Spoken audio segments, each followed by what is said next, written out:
To feel less shitty, you have to act less shitty. And as the title implies, there is profanity in this episode. So watch out for the little ears around, because in this episode, I want to help you create a get out of your shit plan so you are armed and ready for 2023. Hey, I'm Amanda, and welcome to the Best Damn Coach podcast, where I will teach you how to coach yourself, how to coach your clients, and how to run your coaching business. The number one goal of this show, though, is to help you be the best damn coach you can be so your clients go out and tell the world about you. So let's do the damn thing.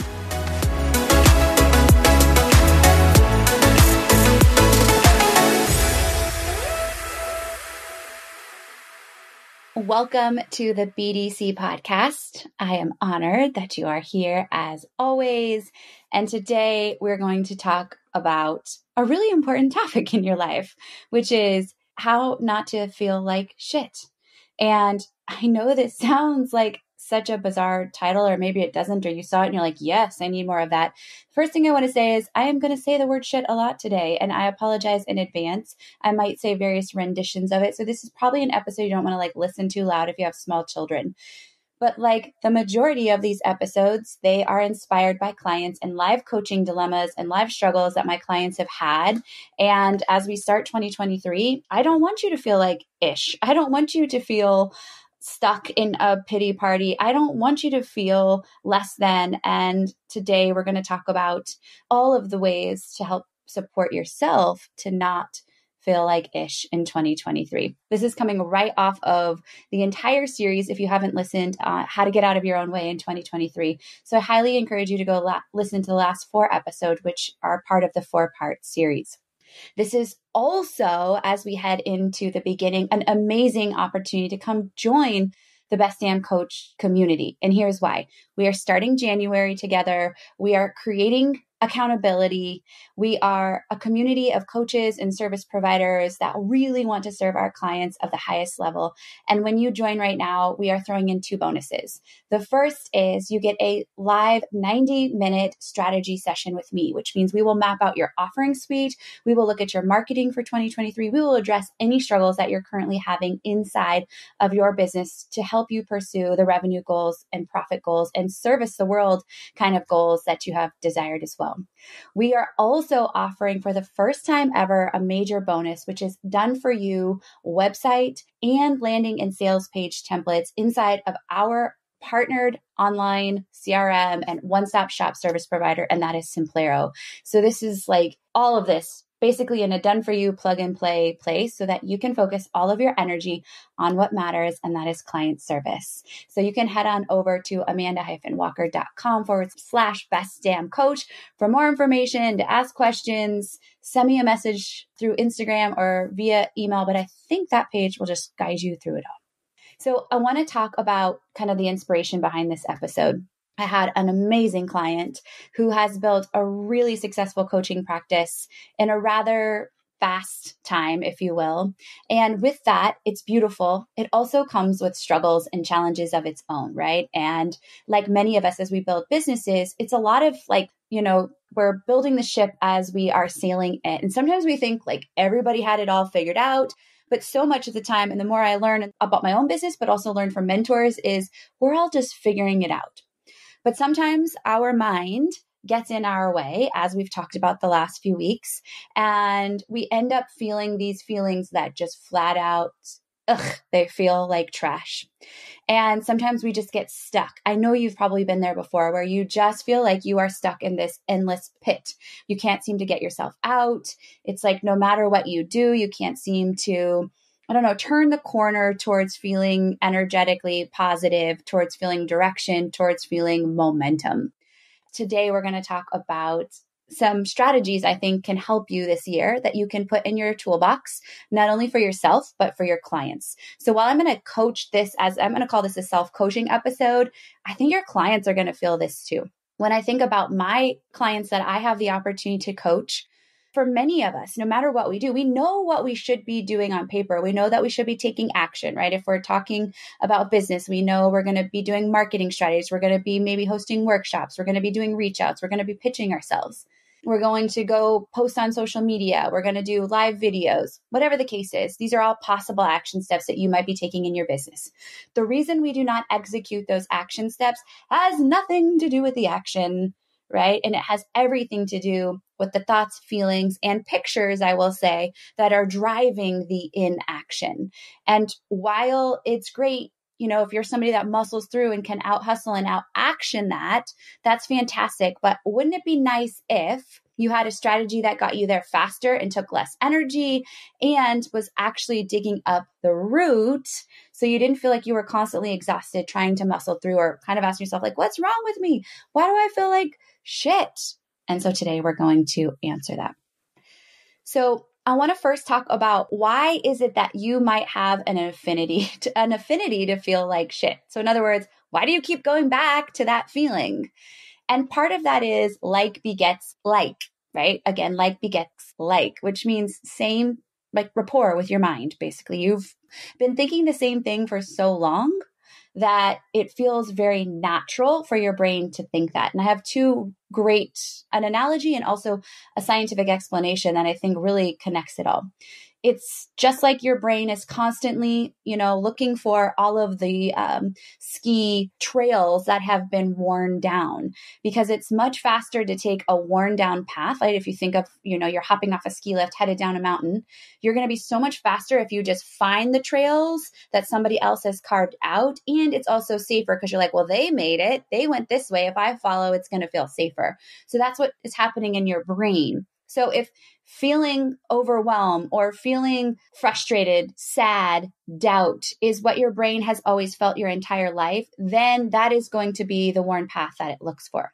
On a physiological level, what I like to explain is that it actually takes less energy to follow the same path. So again, going back to that ski slope, if it takes less energy for me to just ski down trails that have already been carved out than me going in the fresh snow, right? It's going to take more energy. I'm going to have to use more muscle, more power for that to happen. And so we call the energy currency that our body uses ATP. So our body wants to be in preservation mode of that ATP. In other words, it's like, I only want to use up energy that I have to use, because in the event I need energy for some really important task, then I'm going to hang on to it. And that is a protective mechanism that we've had forever and always, and it serves us. But it also is important to acknowledge that that's also what keeps us from change. That's also what stops us from stepping into a new identity or taking on new habits. This is why change is not happening all around us, because we literally have a physiological mechanism that's built in, preventing us from moving forward. It's important to understand this because I think it also creates a level of compassion and understanding about ourselves. So you're not thinking like, why am I broken? Everybody is fighting this battle, but when you are aware that you are fighting it, you can begin to take a different way. The other reason I think that we often feel like shit is because we believe that we should feel good all the time. Again, you believe that you should feel good all the time. This is not true. And I'm sorry to break that news if you have been unaware of it up to this point, but the moment you begin to shift an understanding inside of yourself that life is contrast and that emotions are 50% positive and amazing and juicy and good, and the other 50% is the ones that we tend to resist to feel, when you accept this kind of idea that 50-50 life exists, what it creates actually is an opportunity for you to be more comfortable with processing the spectrum of emotions. What I hear from women that I coach often is the moment they start to feel these ish feelings, it's like they kind of feel like they're broken.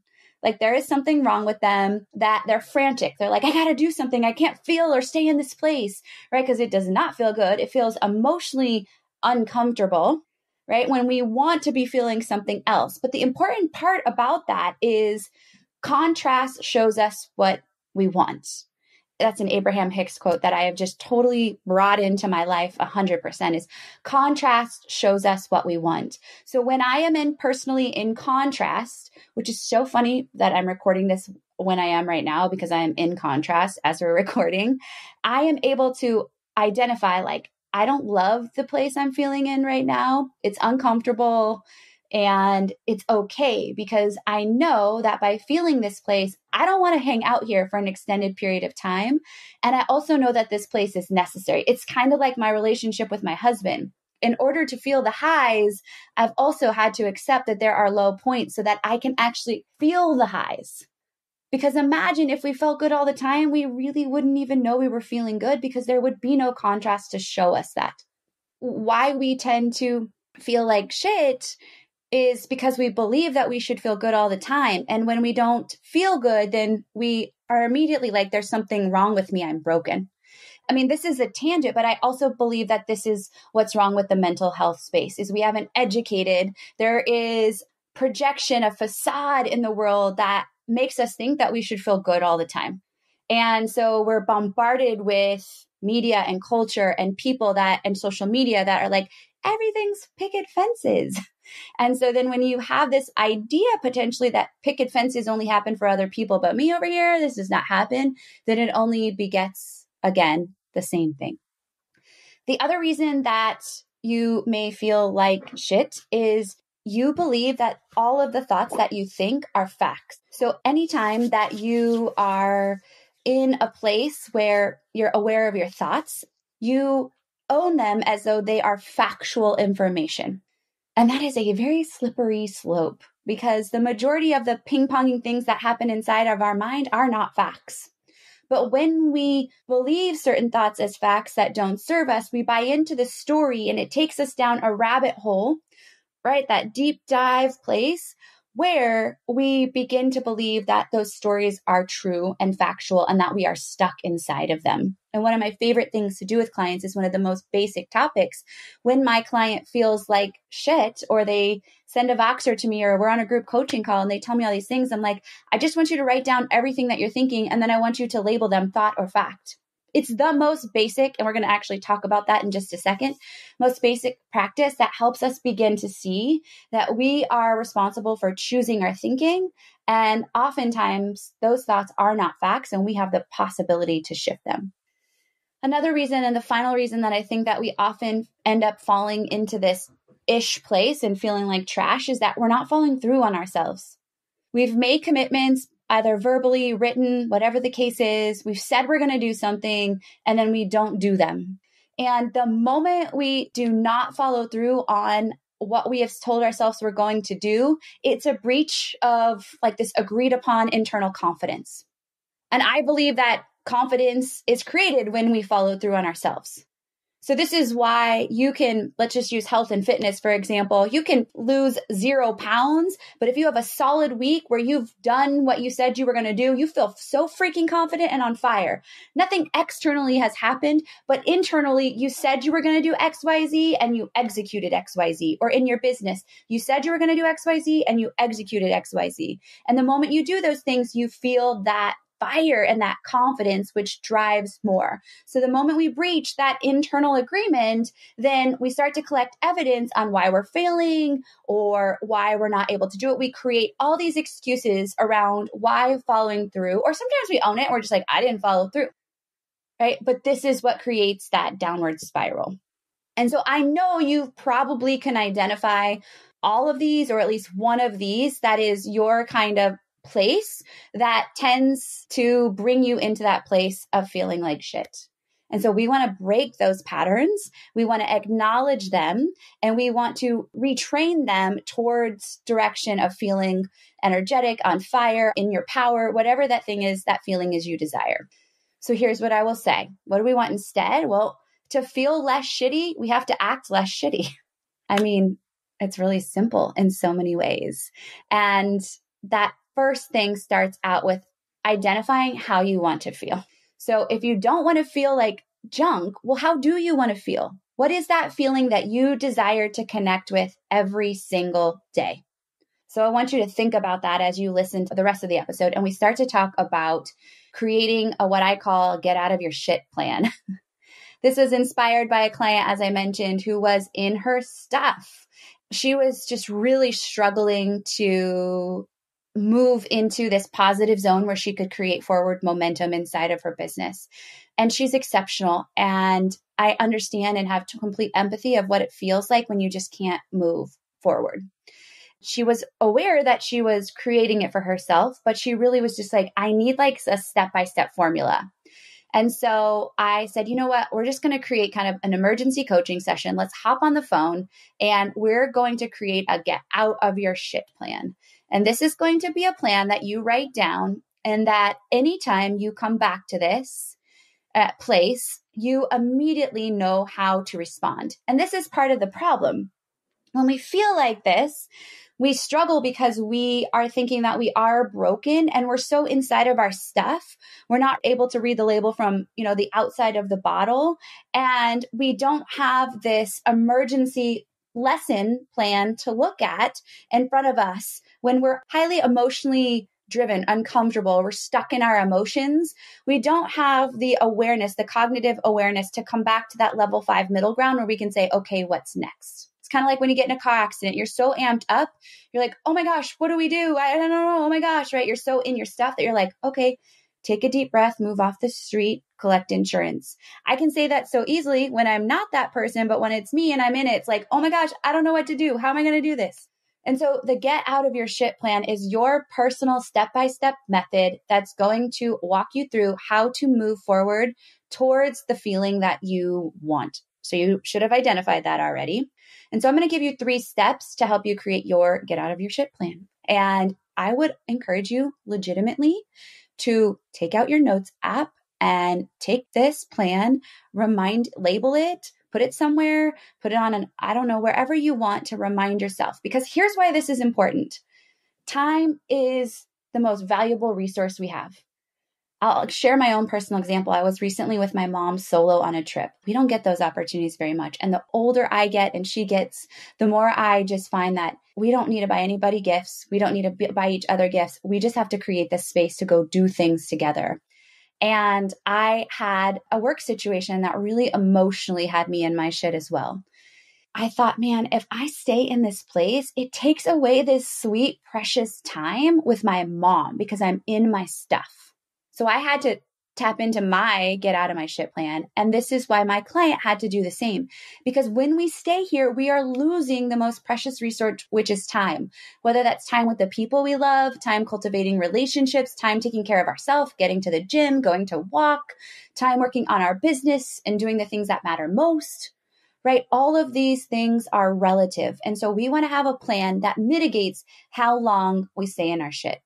Now, I don't want to say like the importance of processing emotions is great, but I also think that sometimes we talk so much about process, that we're spending so much time in the emotional stuff that we're not just moving the energy along. So step 1 of the get out of your shit plan is this: move your energy along first. So I don't know what this looks like for you, but one of the first things I do when I'm feeling like I'm trapped in my stuff is I work out. That could be going for a walk. That could be going to the gym. That could be hopping on my Peloton. Sometimes those things aren't accessible. So sometimes, honestly, it's just like getting up and walking around the house or doing some air squats or doing some jumping jacks or going through some yoga moves. But physiologically, what we're trying to do is literally move the energy of that emotion, maybe stuck in your gut or in your chest, move it around. And by creating movement and doing movement, it also takes our focus away from the thing and it focuses in on our body. And when we're focused in our body, then that energy moves along and we can begin to, again, separate emotion from it. After that's happened, now you should feel like, oh, okay, I'm more aware of my thoughts. I'm a little bit more clear. I'm not at that level 10. So step 2 is this: brain dump your thoughts. Create a thought download where you just take a piece of paper or write it in your notes app. And yes, I would like for you to write this out. And I want you to write every single thought down you currently have about the thing that happened, about yourself, about where you're at, whatever feels relevant. And then after you have that complete thought download, right next to each thought, you're going to label it as a thought or a fact. And here's how you are going to decipher between the two. A thought is a phrase that passes through your mind, where a fact is something that would be judged in the court of law and a judge would say like fact, or 1,000 people would unanimously agree. And you're not judging any of this. You're just starting to notice, are these thoughts or are these facts? And you're also really watching your brain want to probably lean into some of the thoughts that you are trying to convince yourself are actually facts. And then just like, what do you notice about that? What comes up for you as you go through that very, very simple strategy? Step 3 is this. You're going to ask yourself this one question. What do I want instead? So what do I want instead of feeling guilty, feeling angry, feeling overwhelmed? So what do I want instead? And then what's my next best step to do that? So instead of overwhelm, I want like clarity. And maybe the next best step to do that is to write down all the things that are floating in my head on my to-do list. And I'm going to prioritize them 1 through 10 or 1 through 20, right? What do I want instead of doubt? Well, I want to feel confident about my offer that I'm putting together. So I'm going to, show it to my coach and get some feedback, or I'm going to pitch it to someone, right? Or I'm going to talk about it on social media. This is it. 3 steps and your energy will drastically shift from feeling shitty to feeling empowered, right? And this is that part. Like, again, to feel less shitty, you have to act less shitty. We attract the energy, we create it. So we have to change our action steps so that we move towards what we want. Nobody's going to do the work for us. We have to be the ones to take that action. And so if this were me, I would literally write my get out of shit plan. Number 1, go for a walk. Number 2, brainstorm thoughts, thought versus fact. Number 3, what do I want instead? And what's my next best step? And this is in the show notes too, laid out for you perfectly. So you can always go back and see it written out for you. And so this is like your emergency plan. So when this comes up, because it inevitably will for all of us, nobody is exempt from this, then you have something to tap into. The one thing that I also want to offer is more of an acute, I would say a higher frequency opportunity to act and feel less shitty. And that is, there should be constant awareness as you grow into yourself and understand how your brain works around the thoughts that make you feel shitty, because they are ultimately the root. They came from somewhere originally, and it's likely that it's this same consistency and the same thoughts that keep creeping in that are driving that feeling consistently. And having this get out of your shit plan is great, but it's even better when you start to become aware of the thoughts that you're thinking on repeat. And one of the things that my client was struggling with was this constant thought that her business was, I forget her exact words offhand, but it was something to like the bottom was dropping out in her business.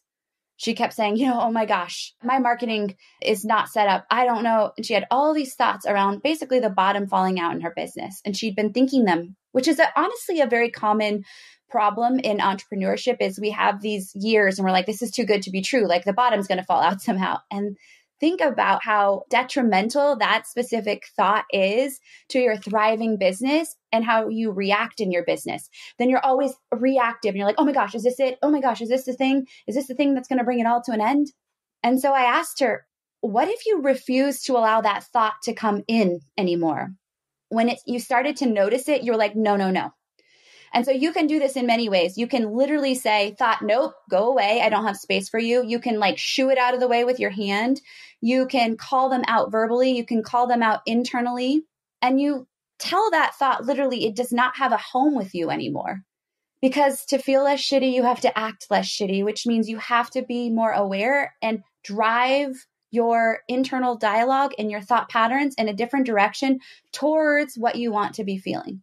But the step 1 is just noticing that it's coming up often and being able to recreate it and send it in a different direction. You have to be aggressive and clear with how you want to feel, right? So you have to say to your body, to yourself, to your mind, I want to feel empowered. And this thought is not creating space here. I want to feel peaceful. I want to feel charged up. I want to feel energetic. I want to feel confident. And if there are thoughts that you've been choosing in your life for years on end that are not supporting that feeling, then you have to be really intentional and aggressive on letting them know there is no longer a home. And so it's really these 2 tools that I think will serve you greatly this year. This consistent thought awareness and rejection of those that aren't serving you, and having this back pocket plan so that you're not wasting time in the deep, dark depths of the black hole of your self-pity parties that might be happening sometimes. Because again, nobody is exempt, even if they tell you it's beautiful rainbows all the time. We have the 50-50 because the contrast shows us how we want to feel. And so I hope this episode serves you. More importantly, my desire would be for this episode to also help you serve your people. This is what we're teaching inside the BDC, strategies and tools to fill your coaching toolbox so you can create even more deep and powerful results with your clients. And we're also talking about all the important, relevant topics that help you build a thriving coaching and online service practice. So I would love to have you join the community, and you can head on over to amanda-walker.com/best damn coach to find out more details. If you have questions, reach out to me on social media. If this episode spoke to you, as always, I'd love for you to take a screenshot, put it in your stories, tag me, we can talk about it, or just share the link with somebody that you really know would benefit and would be empowered to feel less shitty in their life as well. One of the most important things you will ever do as a coach is ask questions. So I've put together a simple go-to resource that you can have in your back pocket as a coach of 10 powerful questions I believe every coach should know. So go ahead and head on over to amanda-walker.com/questions to grab yours now.